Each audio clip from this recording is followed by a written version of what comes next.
विद्यार्थियों, आज हम श्रोडिंगर इक्वेशन को हल करेंगे जब कण विभव सीढ़ी पर गति कर रहा है। और विभव सीढ़ी का हम निरूपण कैसे कर रहे हैं कि आपके पास x = 0 पर एक पोटेंशियल रोधिका चालू हो जाती है। x < 0 पर कण है जिस पर कोई पोटेंशियल रीजन नहीं है। ये बाईं ओर से कण आ रहा है। x = 0 पर एक सीढ़ी, एक रोधिका इसको नज़र आती है जो कि v0 हाइट की है। और कण की ऊर्जा दोनों प्रकार से हम स्टडी करेंगे कि ई कण की ऊर्जा इस पोटेंशियल हाइट से अधिक भी हो सकती है और कण की ऊर्जा इस पोटेंशियल की हाइट से कम भी हो सकती है। हम दोनों स्थितियों में देखना चाहेंगे कि रीजन 1 में भी और रीजन 2 में भी कण के लिए हम श्रोडिंगर कण की गति के लिए श्रोडिंगर इक्वेशन समीकरण कैसे लिखेंगे, उसे हल कैसे करेंगे और उसके लिए हम उसको यूज़ करते हुए परावर्तन गुणांक और पारगमन गुणांक को हम कैसे निकालेंगे। अब इस तरह के क्वेश्चन हमारे पास यूनिवर्सिटी एग्ज़ाम में भी आए हुए हैं। जैसा कि हम देखें, राजस्थान यूनिवर्सिटी का एग्ज़ाम 2020 में ये क्वेश्चन आया हुआ है कि एक कण जो है वो विभव सीढ़ी पर आपतित होता है और कण की ऊर्जा क्या है, विभव सीढ़ी की ऊर्जा से अधिक है, E > V0 है। तो उसके लिए हमें श्रोडिंगर समीकरण लिखना है। दे रखा है Vx = 0 जब x < 0, Vx = V0 जब x < 0। और दोनों क्षेत्रों में हमें तरंग फलन के समीकरण भी निकालने हैं, यानी श्रोडिंगर समीकरण लिख लेंगे और श्रोडिंगर समीकरण से उन दोनों क्षेत्रों के लिए तरंग फलन के मान हम निकालेंगे।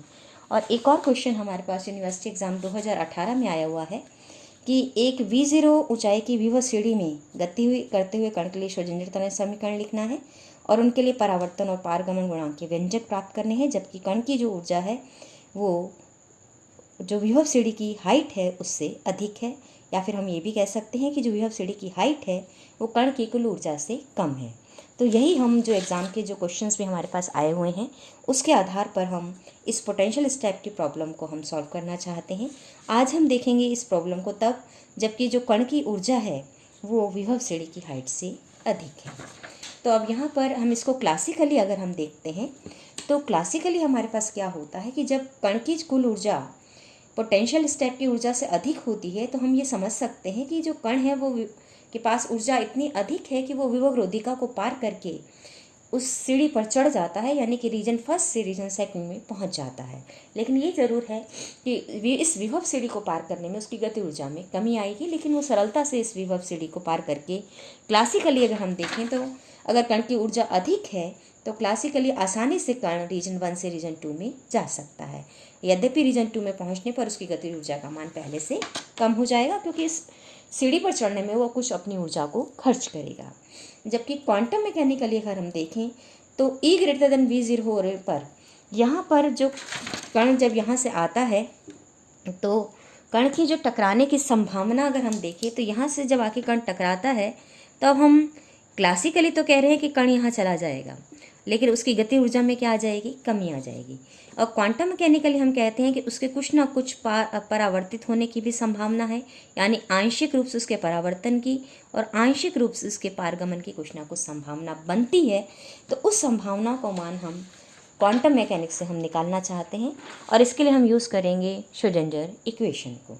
अब श्रोडिंगर इक्वेशन हम जानते हैं कि एक विमीय गति का हम विवेचन यहाँ कर रहे हैं, x दिशा में कण की गति का विवेचन कर रहे हैं, इसलिए एक विमीय श्रोडिंगर इक्वेशन जब मैं लिखती हूँ तो उसके अनुसार del2 psi dx² plus 2m/h² into E - Vx into Sai = 0, जहाँ साई क्या है, कण की गति से जुड़ा हुआ उसका तरंग फलन है।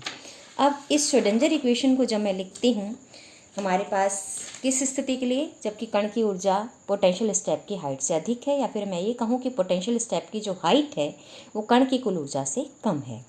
तो रीजन 1 में मैं जब समीकरण लिखती हूँ तो मुझे जो कि x < 0 का रीजन है उसमें मुझे क्या मिल जाएगा, श्रोडिंगर समीकरण d2 psi first dx² plus 2m/h² E into Sai first = 0। और रीजन 2 के लिए मुझे क्या मिल जाएगा कि d2 psi2 dx² plus 2m/h² E - V Sai second = 0। स्पष्ट है कि जो रीजन 1 था उसमें हमारे पास पोटेंशियल का मान 0 था, क्योंकि पार्टिकल जो है मेरे पास यहाँ से x = 0 से यहाँ से गति हुई करता हुआ आ रहा है, तो इस रीजन में मेरे पास पोटेंशियल का मान 0 है। तो इसलिए फर्स्ट समीकरण में मेरे पास जो मैंने इक्वेशन लिखी है उसमें E का मान मैंने 0 रखते हुए निकाला है, और जो दूसरा मेरे पास रीजन है उसमें पोटेंशियल मेरे पास V0 के बराबर है, इसलिए यहाँ पर जो मेरे पास श्रोडिंगर इक्वेशन है उसमें मान मैंने लिखा है E - V। अब मान लिया हमने इस श्रोडिंगर इस समीकरण के मुझे दोनों समीकरण मिल चुके हैं, क्षेत्र 1 में भी और क्षेत्र टू में भी। तो जैसा कि एग्ज़ाम 2020 में था कि आपको क्षेत्र 1 और क्षेत्र 2 में श्रोडिंगर इक्वेशन लिखनी थी, वो हमने यहाँ लिख दी है कि क्षेत्र 1 के लिए श्रोडिंगर इक्वेशन क्या बनेगी, जो समीकरण इसके द्वारा मैंने 1 के द्वारा दर्शाई है, और समीकरण 2 के द्वारा जो हमने समीकरण दर्शाई है वो रीजन 2 में श्रोडिंगर इक्वेशन को व्यक्त कर रही है।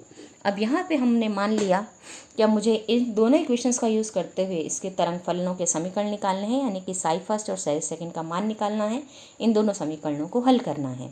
तो हमने मान लिया कि 2me/h² is equal to k1² और 2m/h² e माइनस वी, इस पूरे को मैंने मान लिया है k2²। तो पहला समीकरण मेरा बन जाता है d2 psi first dx² plus k1² psi 1 is equal to 0, जिसका हल मुझे क्या मिलेगा। मैथमेटिकली अगर मैं देखूँ तो सरल ये जो है सेकंड ऑर्डर डिफरेंशियल इक्वेशन है, सिंपल डिफरेंशियल इक्वेशन है, जिसका हल हमने इसी प्रकार का हल हमने पिछली बार भी निकाला था जब हमने पार्टिकल की गति की विवेचना की थी 1 डायमेंशनल पोटेंशियल बॉक्स में। तो सेम यही इक्वेशन मुझे मिली थी और वहाँ पर भी हमने बताया था कि इसका हल आएगा कि psi first is equal to a e⁻i k1x plus b e⁻−i k2x। और दूसरा जो समीकरण मुझे मिल रहा है वो हो जाएगा d psi 2 dx² plus k2 psi 2 is equal to 0। इसलिए सिमिलरली साई सेकंड के लिए जो मुझे हल मिलेगा वो मिल जाएगा c e⁻i k2x plus d e⁻−i k2x के बराबर। तो इस प्रकार से दोनों क्षेत्रों में समीकरण 1 और समीकरण 2 को हल करके हम तरंग फलनों का समीकरण निकाल सकते हैं, क्षेत्र फर्स्ट में भी और क्षेत्र 2 में भी। तो अब क्षेत्र फर्स्ट में अगर मैं देखूं, ये जो a e⁻i kx है, ये क्षेत्र फर्स्ट में धनात्मक x दिशा के अनुदिश गति कर रही कण की गति का समीकरण है और ये आपतित तरंग को दर्शाता है।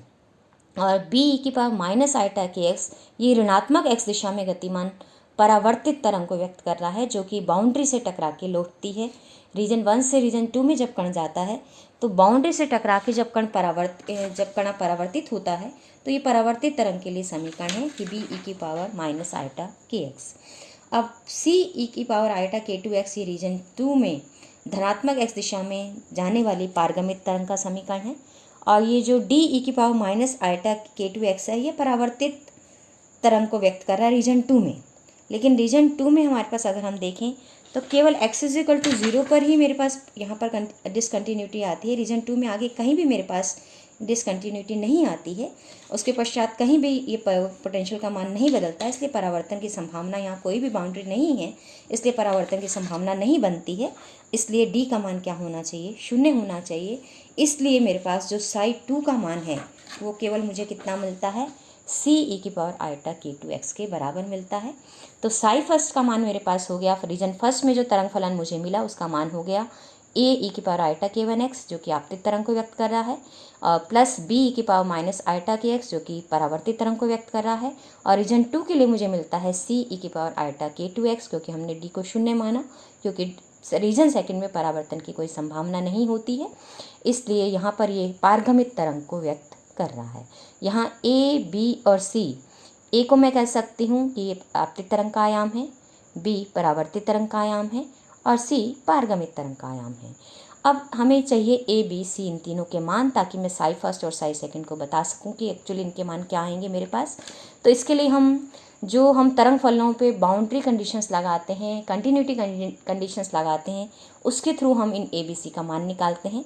तो पहली बाउंड्री कंडीशन मेरी क्या है कि psi first is equal to psi second होगा, कहाँ पर, x इज इक्वल टू 0 पर, क्योंकि x इज इक्वल टू 0 पर ही मेरा जो पोटेंशियल स्टेप है वो चालू हो रहा है x इज इक्वल टू 0 से। तो x इज इक्वल टू 0 पर साई फर्स्ट और साई सेकंड दोनों बराबर होने चाहिए और इनके डेरिवेटिव भी इनकी क्या होने चाहिए, कंटिन्यूस फंक्शन के लिए इनके डेरिवेटिव भी आपस में बराबर होने चाहिए, कंटिन्यूटी की कंडीशन है।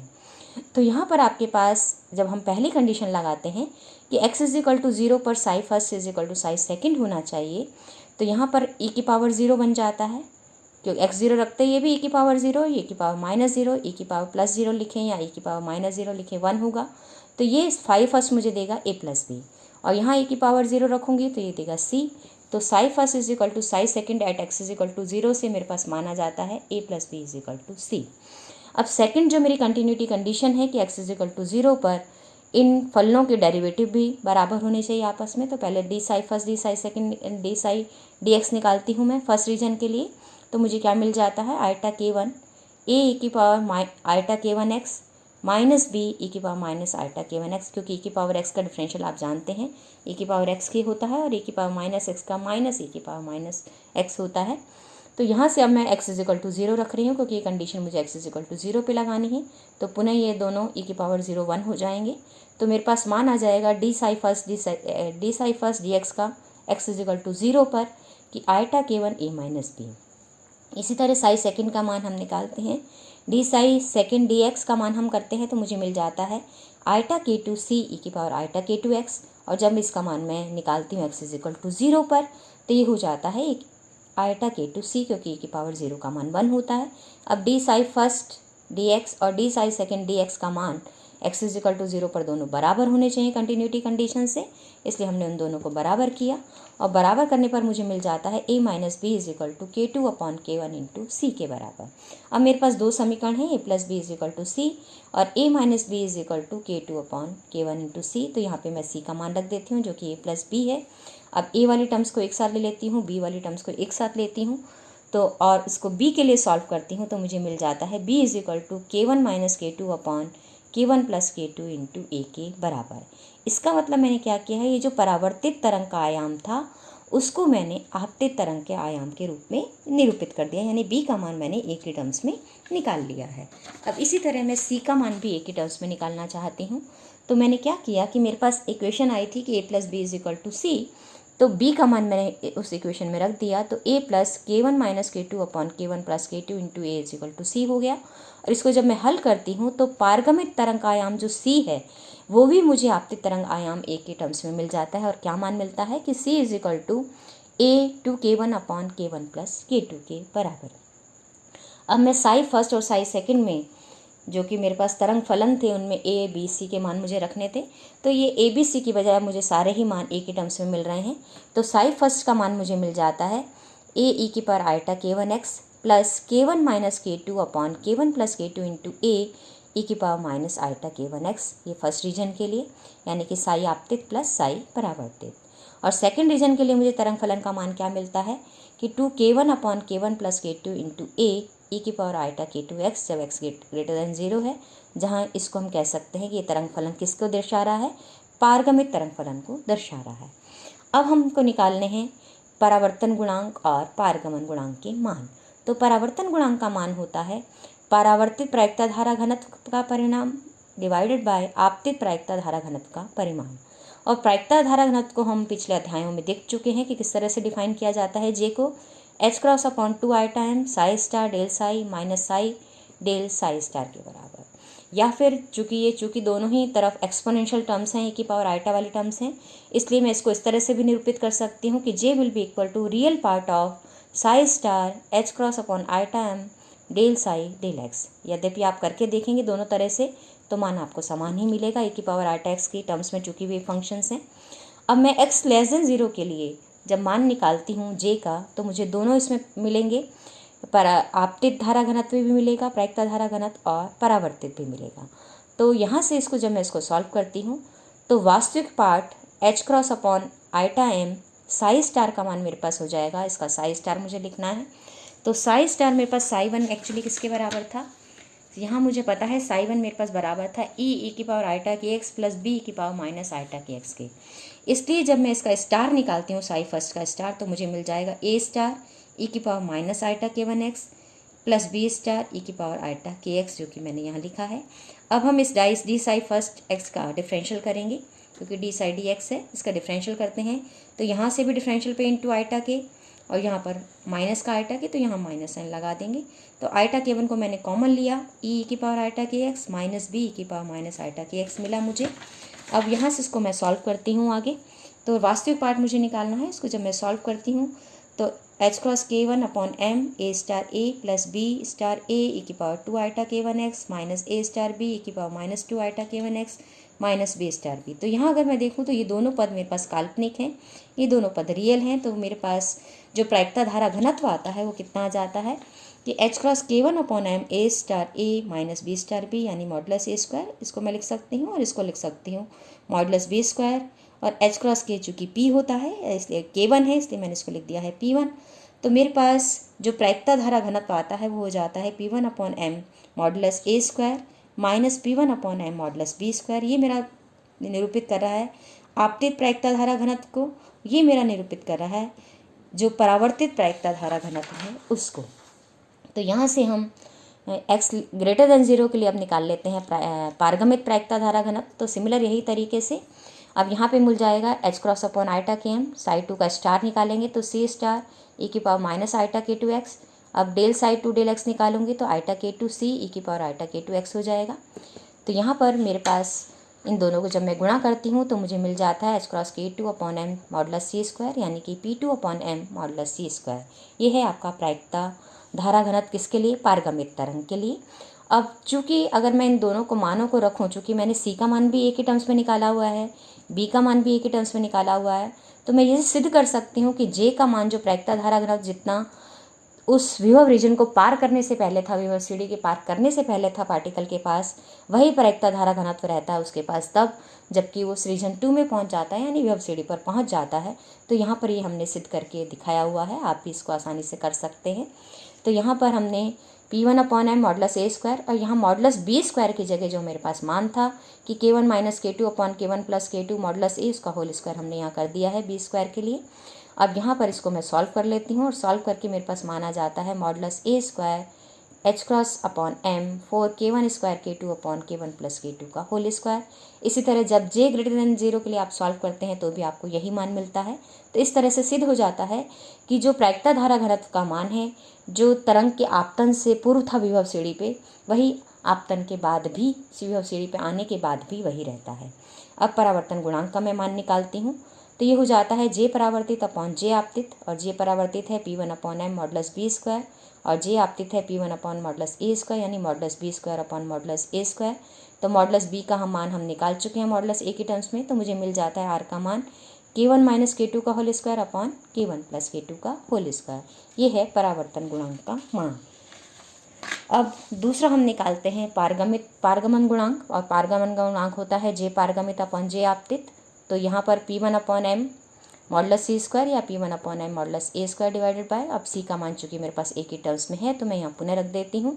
तो ये बन जाता है अब P को भी रख दिया H क्रॉस K के टर्म्स में, तो ये बन गया K2 upon K1 2K1 upon K1 plus K2 का whole square, modulus A square यहाँ से कट जाता है। तो जो पारगमन गुणांक मुझे मिल जाता है वो मिल जाता है 4K1 K2 upon K1 plus K2 का होल स्क्वायर। यानी कि विभव सीढ़ी पर जब कण आपतित हो रहा है तो उसके पारगमन की भी संभावना है और परावर्तन की भी संभावना है। क्वांटम मैकेनिकली हमें दोनों ही संभावनाएं देखने को मिल रही हैं। और यहाँ हम पाते हैं कि जब K1 is equal to K2 होगा और K1 is equal to K2 इन दोनों से अगर मैं देखूँ तो तब होगा जबकि V 0 हो जाए, यानी पोटेंशियल सीरीज समाप्त हो जाए, तो रिफ्लेक्शन की संभावना समाप्त हो जाती है क्वांटम मैकेनिकली। और जब K2 इज इक्वल टू 0 होता है तब रिफ्लेक्शन कोफिशिएंट का मान मुझे 1 मिलता है। और K2 इज इक्वल टू 0 का मतलब जब कण की ऊर्जा किसके बराबर होगी? पोटेंशियल स्टेप की हाइट के बराबर होगी, तो रिफ्लेक्शन की संभावना अधिकतम होगी। यहाँ से क्वांटम मैकेनिकली मुझे ये रिजल्ट मिल रहा है। परंतु हम जानते हैं कि V0 चूँकि फाइनाइट होता है इसलिए K2 का मान हमेशा K1 से कम होगा, हमें दिख रहा है क्योंकि K2 का मान E माइनस V0 आ रहा है यहाँ पर। इसलिए चूँकि V0 हमेशा फाइनाइट होता है इसलिए K2 का मान K1 से कम होता है, इसलिए R का जो मान है वो हमेशा पॉजिटिव होता है और हमेशा ही लेस देन 1 होता है। इसका मतलब अगर कण की ऊर्जा V0 यानी पोटेंशियल सीढ़ी स्टेप की हाइट से अधिक है तो भी क्वांटम मैकेनिकली मेरे पास परावर्तन की संभावना होती है, जबकि क्लासिकली ये संभावना 0 होती है। जबकि क्लासिकली हम ये भी कह सकते हैं कि ऐसा होना संभव नहीं है कि अगर कण की ऊर्जा पोटेंशियल स्टेप से अधिक है तो वो परावर्तित हो जाए, जबकि क्वांटम मैकेनिकली ऐसी संभावना हमेशा ही मेरे पास बनी रहेगी कि कण की ऊर्जा पोटेंशियल स्टेप की ऊर्जा से अधिक होने पर भी कण हो सकता है कि विभव सीढ़ी से परावर्तित हो जाए। इस प्रकार से क्वांटम मैकेनिकली और क्लासिकली इन दोनों में हमें डिफरेंस देखने को मिलता है। और इस प्रकार से हमने देखा कि किस प्रकार से विभव सीढ़ी की पर हम क्वांटम मैकेनिक्स यूज़ करते हुए, श्रोडिंगर इक्वेशन यूज़ करते हुए निकाल सकते हैं कि श्रोडिंगर इक्वेशन रीजन फर्स्ट में क्या है, 2 में क्या है, उनके हल क्या मिलते हैं, यानी तरंग फलन क्या मिलता है रीजन 1 में, रीजन 2 में, और परावर्तन गुणांक क्या होता है और पारगमन गुणांक मुझे क्या मिलता है।